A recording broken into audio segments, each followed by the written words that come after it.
Bueno, en el día de hoy voy a presentar el Ateneo de Humor y Mortalidad de un paciente masculino de 62 años que, como factores de riesgo cardiovasculares, era hipertenso, tabaquista y sedentario. No presentaba antecedentes cardiovasculares, sí tenía diagnóstico de enfermedad pulmonar obstructiva crónica y no venía recibiendo ningún tipo de medicación habitual. El día 22 de enero a las 19:30 se presenta a la guardia externa de nuestro hospital, refiriendo un cuadro clínico de dolor hipogástrico punzante de intensidad 10 en 10, que inició súbitamente hacía una hora y tenía asociados síntomas vasovagales. El examen físico como positivo se palpó una masa pulsátil en hipogastrio, así que a las 20:30 horas se decidió realizar una angiotomografía para evaluar el cuadro clínico del paciente. En la angiotomografía, son los cortes transversales. Voy a adelantar hasta la parte abdominal. A ver. Por acá, vayan siguiendo lo que es la aorta. Veamos el tronco celíaco, el origen de las arterias renales, y a nivel infrarrenal se puede evidenciar este aneurisma roto y contenido. Oh. Este es el corte coronal.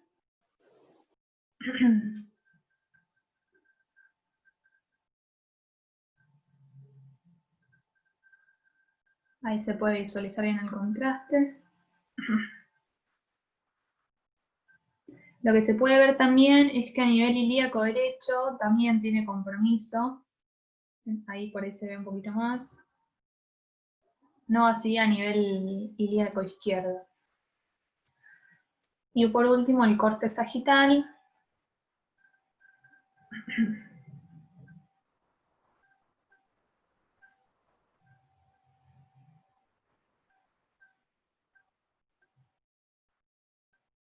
Que se visualiza ahí el aneurisma.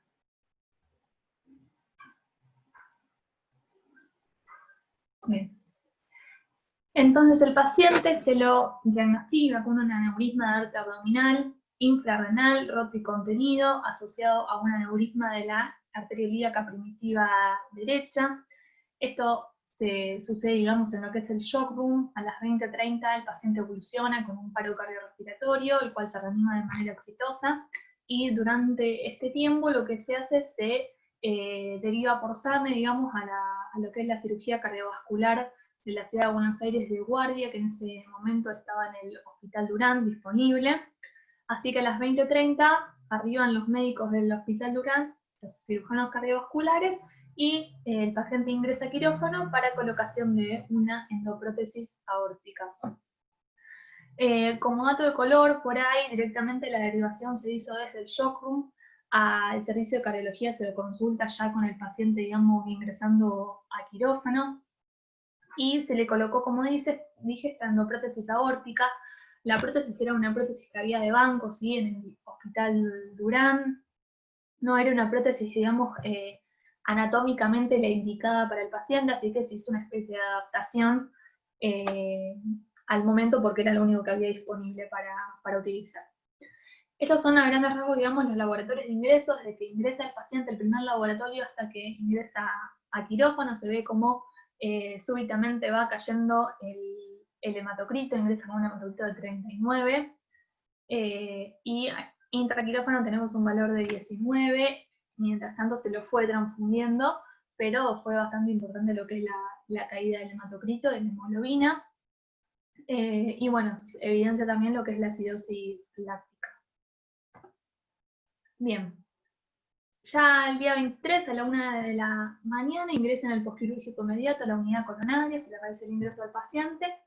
Se realizan más que nada medidas de sostén hemodinámico con expansiones, con infusión de noradrenalina a bajas gamas y transfusión de tanto glóbulos rojos como plasma fresco congelado según, digamos, la indicación de los resultados del ROTEM.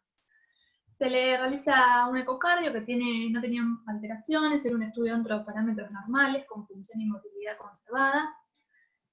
Y bueno, durante ese mismo día, a la mañana, en la recorrida de sala, se evidencia el examen físico, ausencia de pulsos femorales a nivel bilateral, frialdad de extremidades, se le hace de manera de urgencia, digamos, un Doppler femoral, donde de manera bilateral presentaba ausencia de flujos a dicho nivel. Entonces el EO decide trasladar al servicio de hemodinamia, esto fue a las 10:30 horas, para realizar una angiografía de urgencia que evidenciaba la oclusión de la aorta a nivel infrarrenal. Acá pueden ver el videito donde se ve la aorta con el origen de ambas arterias renales y se produce un stop del flujo con un leak, digamos, periprotésico que se evidencia por aquí.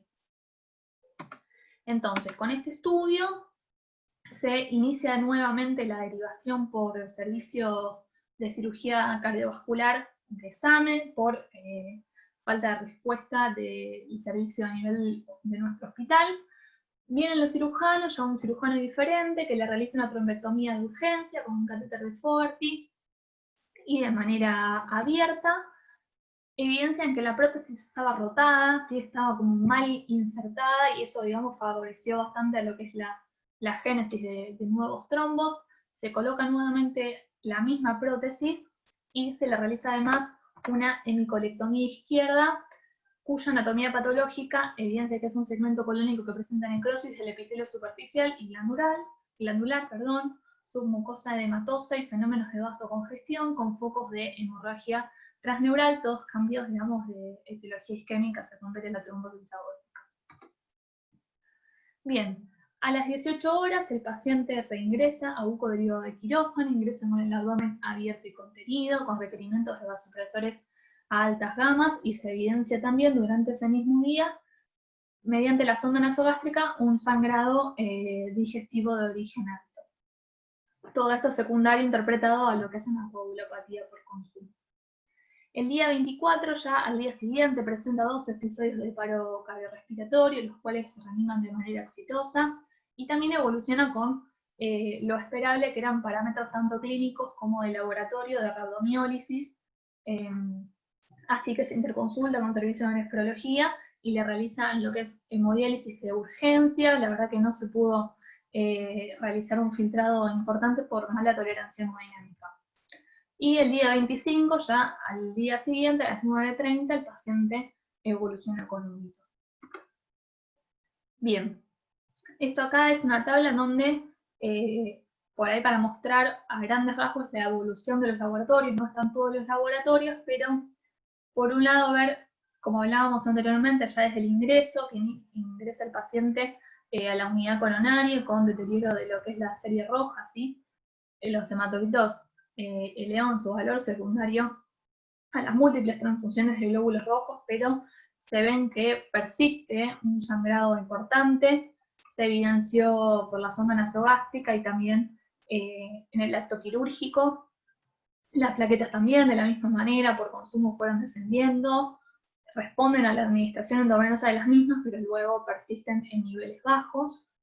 Y se evidencian también lo que son parámetros de falla multiorgánica, tanto deterioro de la función renal como de las enzimas hepáticas, que ya, digamos, se van de los valores dosables por laboratorio.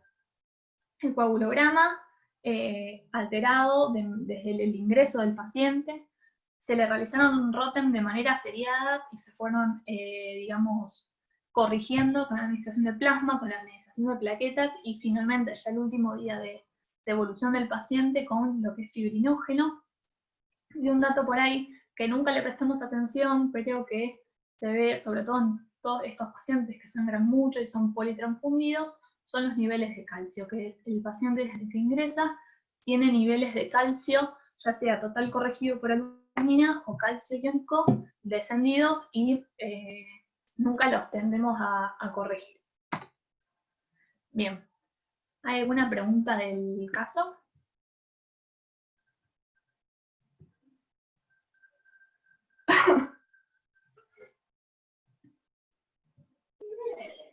Sí, Gaby, cualquier cosa después hablamos. Sí. Yo tuve un problema, me perdí después de las imágenes casi todo, pero no importa, me engancho ahora, ¿sí? Pido disculpas. Dale, Gusto, voy contando. ¿Querés repasarlo brevemente las imágenes, Gaby? Así participas más. Después de las imágenes, ¿me dijiste, Gus? vi la tomo y ahí se me colgó todo y tuve un percance hogareño nada grave. Dale. Bueno, con esas tomos se le diagnostica el aneurisma Sí, infrarrenal sí, y contenido. sí, adelante, eso ya lo vi. Bien. Sí, Bueno, el laboratorio que presenta acidosis y deterioro de la serie sí, roja ingresa con el post-quirúrgico inmediato de la colocación de la sí, endoprótesis por cirugía abierta. Al día siguiente, cuando lo vamos a ver en la recorrida de sala, tenía ausencias de pulsos femorales, un Doppler sin flujos, así que se le hizo una ecografía de urgencia que evidenciaba la trombosis total de la prótesis con un pequeño lift periprotésico derecho, a nivel derecho. Así que se lo reingresa a quirófano, se le recoloca, se le hace la trombectomía, se le reinserta la misma prótesis, se le hace una hemicolectomía, ingresa con el abdomen abierto y contenido, con requerimientos de vasopresores en aumento y parámetros de rabdomiólisis, y ovita el día 25 a las 9:30. gracias. Bien, para lo que es la discusión vamos a hablar un poquito de tres tópicos. El primero es sobre el diagnóstico y la elección del método de abordaje de la reparación del aneurisma. En segundo lugar, sobre la terapia antiagregante o anticoagulante en el paciente con la endoprótesis aórtica. Y por último, acerca de lo que es la optimización del sistema de coagulación en el paciente con un sangrado activo. Bien. En cuanto a lo que es el abordaje, digamos, del paciente con un aneurisma aorta abdominal roto, este es un algoritmo que por ahí plantea lo que es la Sociedad de Cirugía Vascular Europea sobre el abordaje de estos pacientes. Lo que recomiendo es que de manera óptima deberían pasar 90 minutos desde que ingresa el paciente, se lo diagnostica, se lo deriva, idealmente a un centro donde tenga los medios para resolverlo de manera quirúrgica o endovascular, hasta que se realiza la intervención.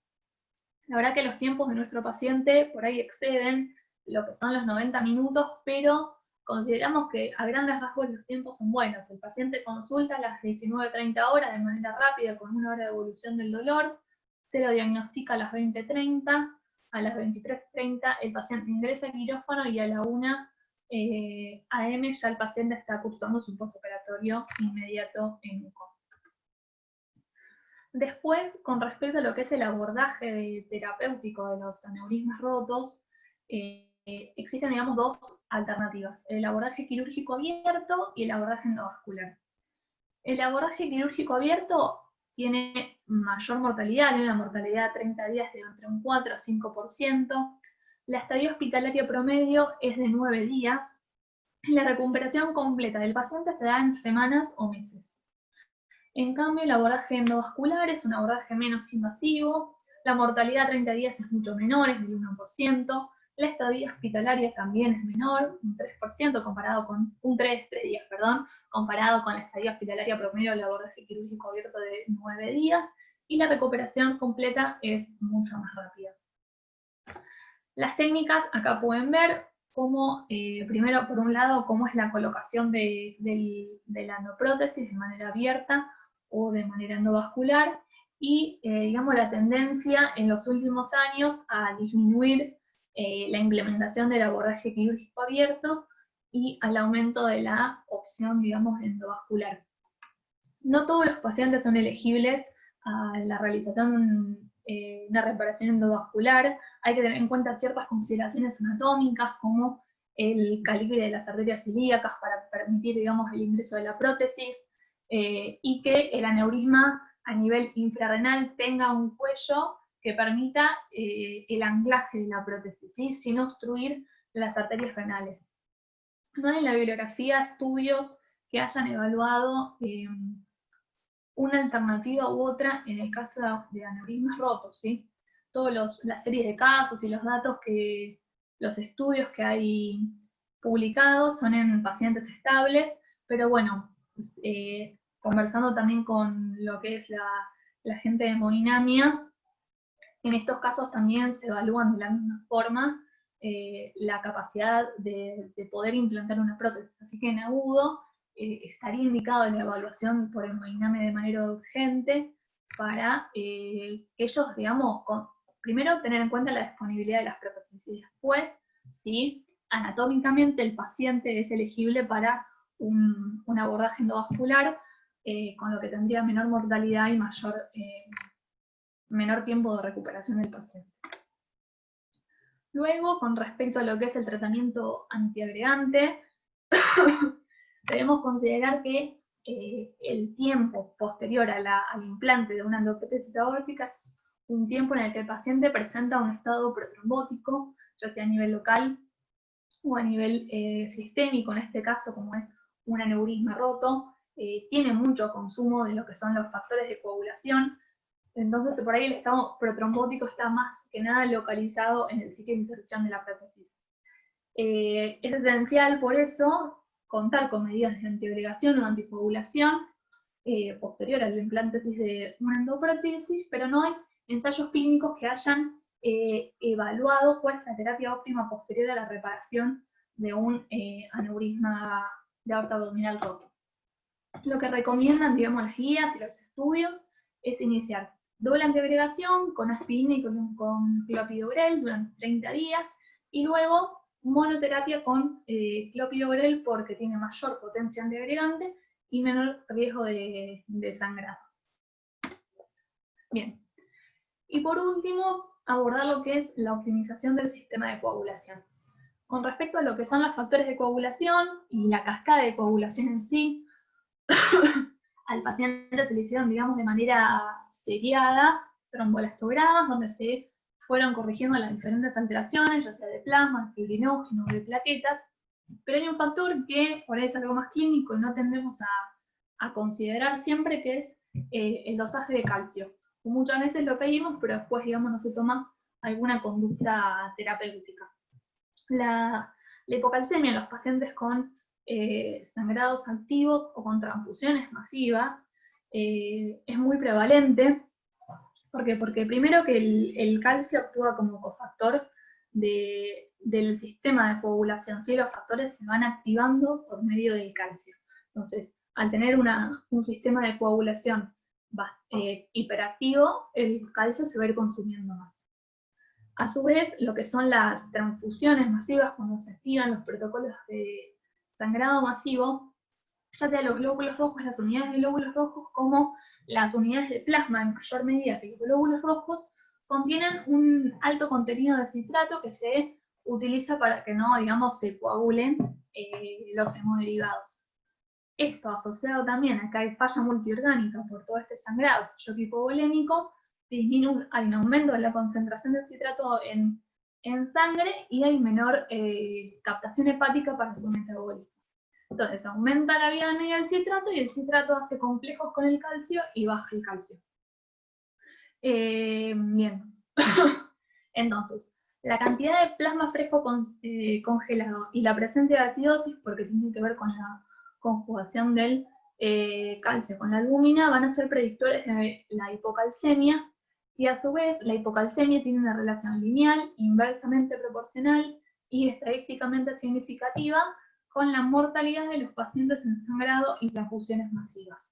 Por lo tanto, la recomendación que tenemos que tener en cuenta es que debemos, con indicación 1C, hacer un monitoreo y mantenimiento de los pacientes con calcio iónico durante las transfusiones masivas, y se debe administrar cloruro de calcio, o nosotros en realidad lo que manejamos es gluconato de calcio, para la corrección de la hipocalcemia con nivel de evidencia 12, ya sea cuando los niveles de calcio iónico sean menores a 3,6 miligramos por decilitro, o de calcio corregido menor a 7,5 miligramos por decilitro. Bien, entonces, repasando por ahí un poquito los temas de la discusión, primero que la derivación digamos, la decisión del abordaje terapéutico del paciente se hizo en el shock room, sin previa consulta del servicio de cardiología, tampoco pudiendo decidir entre un abordaje endovascular o quirúrgico, o sea, directamente se toma la decisión del abordaje quirúrgico y mediante la derivación del paciente a otro servicio de cirugía cardiovascular del hospital por falta de disponibilidad de los cirujanos cardiovasculares de nuestro hospital. Con respecto al segundo punto, La verdad que no tuvimos acceso a la historia clínica para evaluar si se inició de manera temprana o no alguna terapéutica antiagregante o anticoagulante con el paciente. Y por último, el tema de por ahí optimizar, ¿sí?, de manera completa el sistema de coagulación para mejorar el pronóstico del paciente, ya que tiene una relación directamente proporcional con la mortalidad. Entonces, volviendo un poquito a lo que fue el óbito del paciente, consideramos que hubo un error de índole terapéutica, de implementación, debido a que el principal factor, digamos, que derivó, digamos, en el óbito del paciente fue la trombosis aguda de la prótesis, de una prótesis que no era la correcta para el paciente, de una prótesis que estaba mal insertada, y digamos que se hizo lo que se pudo con los materiales que había para salir del momento agudo, pero igualmente los resultados, como vimos, no fueron los mejores. Gracias.